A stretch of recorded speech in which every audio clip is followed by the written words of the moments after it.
was an interesting time when I went to, I was in Denver just on September 10th, 2001, and I'm a huge Broncos fan, so it was the opening night of Denver Broncos Stadium. I went down there, and we were playing the Giants that night.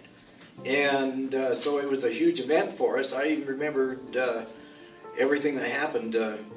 We opened the stadium on September 10th, 2001.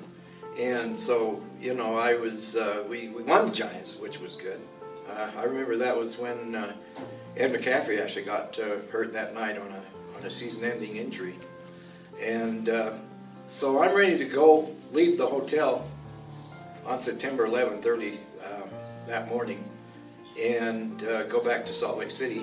And they said, come down, look in the lobby. Something's happening here. They said there's a plane that's headed towards one of the towers in New York City.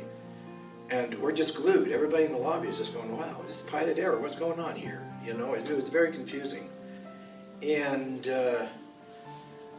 we see that plane go in, and we just think, wow, you know. And then I think it was, what, a 912 or something like that that second plane hit that tower.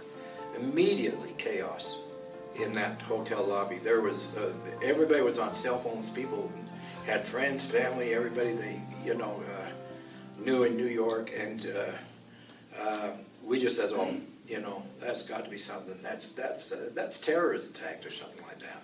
We weren't quite sure. We thought that because, you know, there'd been attack like several years earlier in the basement of that tower. We thought that, well, this was the same guy that had come in and just kind of finished the job. And so, you know, Denver immediately turned. Now, Denver does have a World Trade Center, but it's really not on the same level as the one in New York City. I mean, it's just an operating facility. It's just a business facility. So I don't think it had any kind of particular attraction towards what was happening at the time. But I go down in Denver, downtown, you know, to see what's going on, and it really hadn't hit people. I mean, it was kind of business as usual for a while. And then that night, they had frozen all the airplanes and all the flights out. I couldn't get home. So I was stuck a little bit longer, I think at least 2 or 3 days longer in Denver, and was just glued to my TV, just wondering what was always happening, because, you know, we just didn't know exactly that it was exactly a terrorist attack. We did have some idea, you know, there was something going on, because we dealt with bin Laden before in separate instances, so we did suspect that it was Al Qaeda involved in that. I've since been to Ground Zero at least twice. The first time they were just barely cleaning up. I think I was there two years later up at New York City. I went up there for we actually had the National Republican Convention up in New York, and I went up for the National Convention, and got to see a little bit of Ground Zero. In fact, our headquarters was right across the street of the Marriott Hotel, and we could oversee what was going on there. We could see some of the workers and the things that were going on. Just very sad. Couldn't be very, very, very close to it, because they were still cleaning the place up, and it was still a recovery effort. And so what I did, and I left a little note on, you know, I drew an American flag. They had a wall around there where people could leave different messages or whatever they wanted, you know, about loved ones. And I drew an American flag and gave them, said whatever, and God bless America.